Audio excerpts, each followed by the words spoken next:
And while I was messing about with this, I thought I really ought to talk a little bit about tools and techniques. This is it's not a job that will ever be done commercially. If I was doing this commercially, I'd have taken this glass out with a hammer, all in little bits, chuck it all in the bin, sell the customer new glass. Yeah, well, that's not the way I work for myself. Tools that you need to remove putty, which is normally referred to in French as mastic lin or lin. To remove that, you want a chisel, but you don't want a good chisel. You want a cheap, horrible, nasty chisel.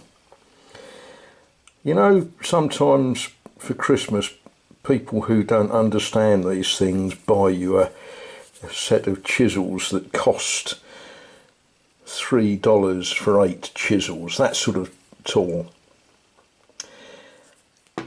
And you need a screwdriver, but you can't buy screwdrivers like this. You know, you find them in the bottom of toolboxes because we want to attack the putty. You never at this stage of the game use a hammer. For those of you that don't know, glass breaks. So we start by taking out putty. As we're going through that, we find buried in the putty, we find the little, I don't know the proper word for them, the little diamondy things that hold the glass in. That's why you use cheap, horrible chisels, because if you use your finest carving tools, you will become aggravated. But the most important tool in your toolbox in a job like this is patience. You do not attempt to remove the glass until you are absolutely certain that there is nothing holding it in. This particular window got 6 panes in it. 2 of them are already broken. Okay, well, it would be nice to get all 4 pieces of glass out intact. Nice, not essential. I'm not actually short of glass, but I did have to smile when I got one of the pieces out. I would like to meet the man who cut this piece. I don't know how you cut a piece of glass like that, but it worked, and he'd bodged enough putty in that it obviously hadn't leaked. Yeah, but we put the glass to one side. Big bits of broken glass we put into stock because we use broken glass as cabinet scrapers. So we don't instantly throw it away, and we work slowly and steadily until we find buried in, where are we? There we are. Buried in the putty, this little diamond thing.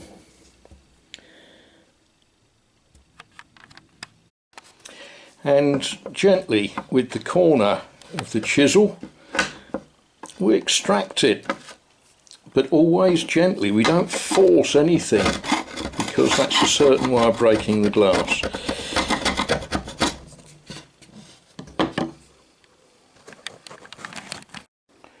Well, in between doing the washing and cooking and all of those other good things, I have got all of the glass out of this frame, and for those of you that are keeping score, out of the 4 panes that were not broken, I got 3 of them out without breaking them.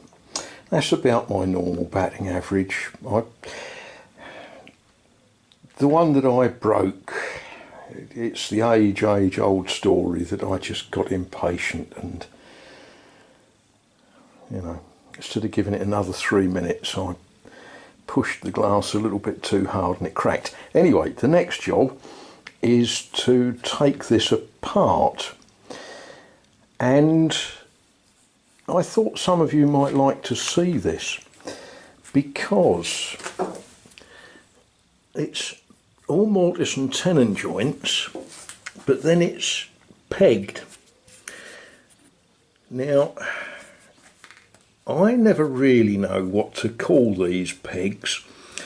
My father always called them tree nails, but I've heard other people call them trennels.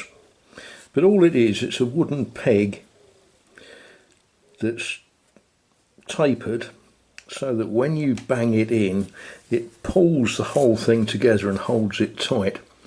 And if you've cut perfect joints, which professionals who make these things do, because of course they know what they're doing, there is, I'm going to say there's no need for glue, but I suspect they still use glue, because that will just hold the whole thing nice and tight.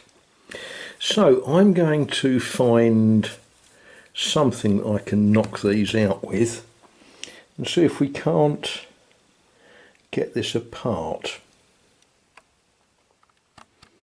And that's the first one out.